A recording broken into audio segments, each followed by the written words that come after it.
Dans cette petite capsule-là, on va faire la démonstration qui est en lien avec la loi de la conservation de l'énergie. Donc, ça va nous permettre de travailler avec la formule Q est égal à mc delta T.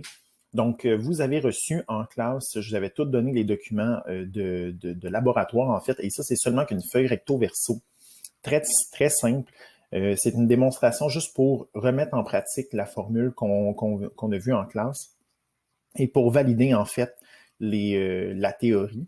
C'est bien sûr qu'il va falloir considérer que, en théorie, on travaille avec des systèmes qui sont isolés, alors que nous, en laboratoire, c'est certain qu'il y a toujours une perte d'énergie dans l'air.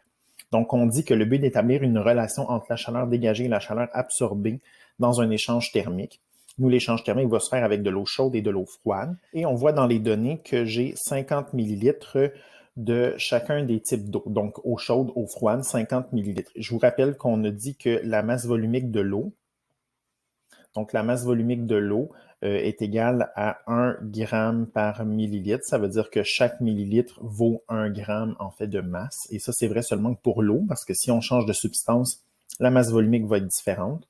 Donc, dans les manipulations, on va voir, c'est très, très simple. On dit de mesurer 50 millilitres d'eau froide, je l'ai fait. Et je vais vous tourner vers ma caméra après ça parce que j'ai fait la démonstration avec la prise de données. Et après ça, on reviendra pour compléter le document.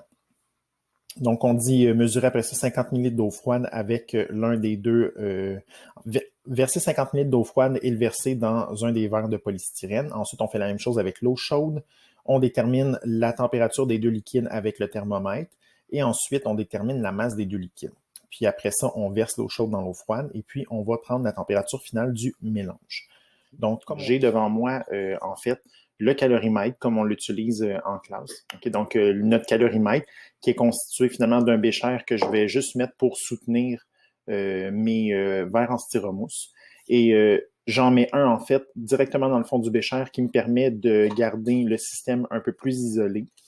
Et je vais mettre, finalement, en fait, je fais une démonstration avec de l'eau chaude et de l'eau froide. Donc, je vais mélanger les deux liquides à l'intérieur de ce verre de styromousse-là. Et une fois que je vais avoir mis les deux liquides, je vais mettre par-dessus le capuchon qui est troué, par lequel je vais pouvoir laisser passer mon thermomètre.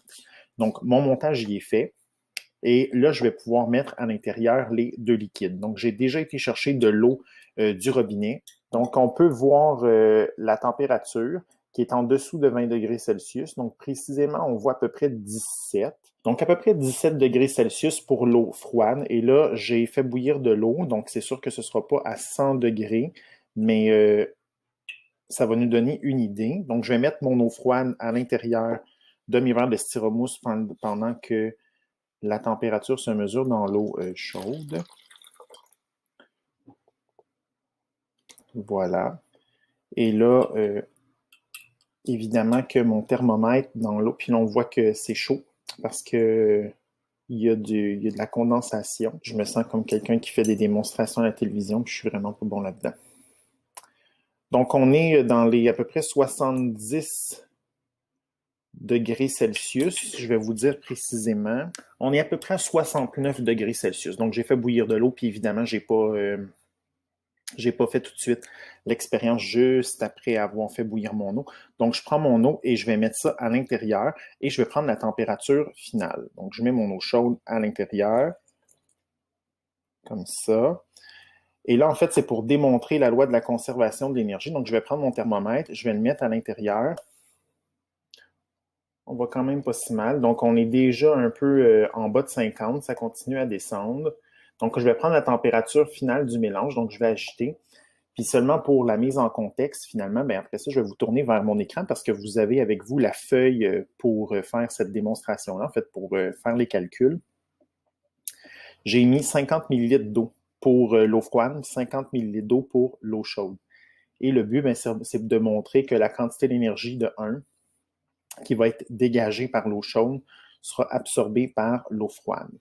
Je vais laisser quelques secondes. Donc, c'est sûr qu'il faudrait considérer qu'il n'y a aucune perte de chaleur. Donc, on sait que c'est faux. Il y a toujours une perte de chaleur, mais on va voir avec les valeurs qu'on va obtenir si on peut quand même estimer que notre calorimètre est quand même acceptable, là. Donc, c'est quand même pas si mal.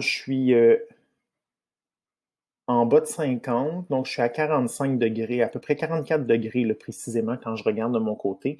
Donc, ce serait la température finale du mélange. Et là, ce que je vais faire, c'est que je vais arrêter de me filmer, puis je vais en fait, je vais encore me filmer, mais je vais remplir le document avec vous, avec les données qu'on vient de prendre, en considérant qu'on a utilisé 50 millilitres d'eau pour l'eau chaude et pour l'eau froide. Donc, je vous retrouve juste à côté pour la suite de la démonstration avec les calculs. Donc, comme on vient de dire, les masses pour l'eau chaude et pour l'eau froide vont être identiques. Donc, ce sera 50 grammes pour les deux. La température initiale de l'eau froide était de 17 degrés Celsius et pour l'eau chaude, on était à 69 degrés Celsius. Et la température finale pour les deux était de 44 degrés Celsius. La capacité thermique massique de l'eau est la même dans les deux cas parce que c'est la même substance et ce sera 4,19 joules par gramme fois degré Celsius. 4,19 joules par gramme fois degré Celsius. Juste avant qu'on fasse les calculs, si la théorie fonctionnait, en fait, comme j'ai la même masse d'eau, la même capacité thermique massique, je pourrais dire que la température finale est la moyenne des deux températures initiales. Donc, si je fais juste vérifier, 17 plus 69, donc ça me donne 86 divisé par 2, ça me donne 43 et je suis arrivé à 44 degrés Celsius. Donc, c'est pour dire que techniquement, en pratique, là, c'est pas si pire que ça, notre calorimètre. On a quand même des données qui sont plausibles. Donc, juste ici, on va faire les calculs juste pour arriver avec les valeurs des énergies pour être certain. Donc, on va trouver la quantité d'énergie qui a été dégagée par l'eau chaude, moins Q dégagé par l'eau chaude est égal à MC delta T.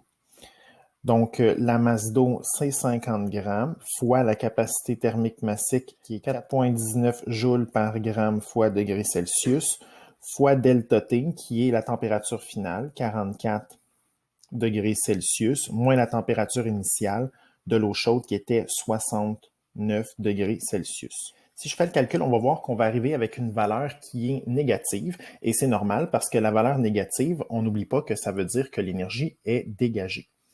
D'où la valeur négative va sortir? Bien, elle va sortir du delta T. Quand on va faire 44 moins 69, c'est certain que ça va nous donner une valeur négative.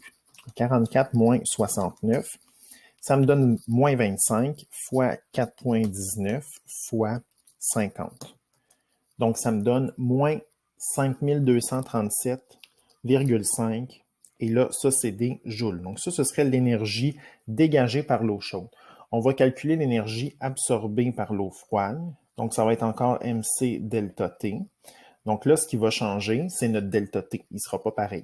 Donc, la masse qui est de 50 grammes fois 4,19 joules par gramme fois degré Celsius fois, et là, j'ouvre ma parenthèse, TF moins TI.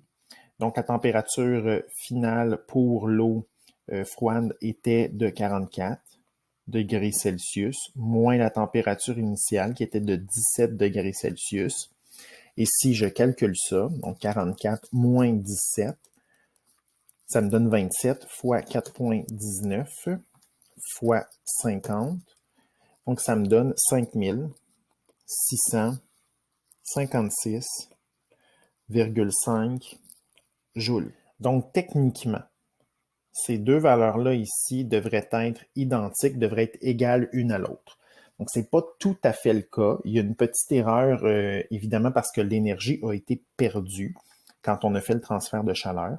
Donc, on va répondre aux questions juste pour être en mesure de réfléchir à ce qu'on vient de faire. Donc, lequel des deux liquides dans ce cas-là a dégagé de l'énergie et pourquoi? Bien, c'est l'eau chaude. Pourquoi? Mais parce que la température a diminué.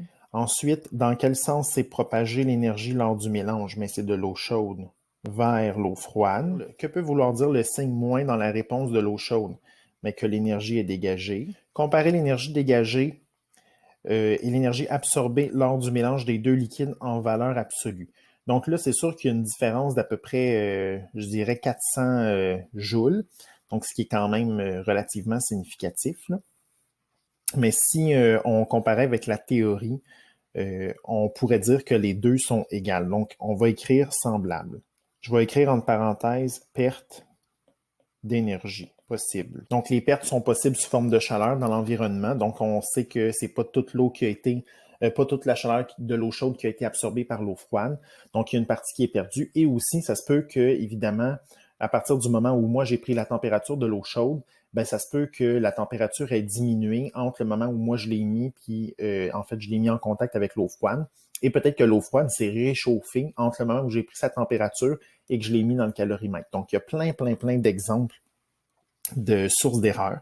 Donc, on dit, si on néglige les erreurs expérimentales, formuler un énoncé qui décrirait le comportement de la chaleur dans un échange thermique.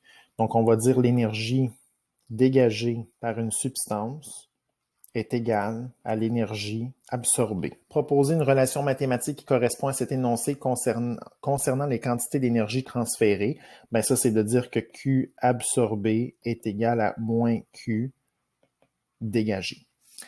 Après ça, on nous demande d'associer le signe positif et négatif à la valeur d'énergie transférée lors d'une réaction ou d'une transformation. Je vous rappelle qu'une réaction, c'est chimique et une transformation, c'est physique. Donc, si c'est exothermique, la valeur sera négative et si c'est endothermique, la valeur sera positive. Donc, ici, endothermique, ça veut dire absorption et exothermique, ça veut dire un dégagement d'énergie. Donc, ça termine finalement la petite capsule là, sur la démonstration qu'on peut faire avec l'énergie thermique, donc le transfert d'énergie, la loi de la conservation de l'énergie. Et ça, c'est le même processus qu'on va toujours utiliser, c'est le même principe qu'on va utiliser dans toutes les autres expériences de calorimétrie, qu'on va parler de dissolution, de neutralisation. On va toujours utiliser le même processus. Donc là-dessus, je vous souhaite une belle journée, puis on se retrouve dans une autre capsule. Salut!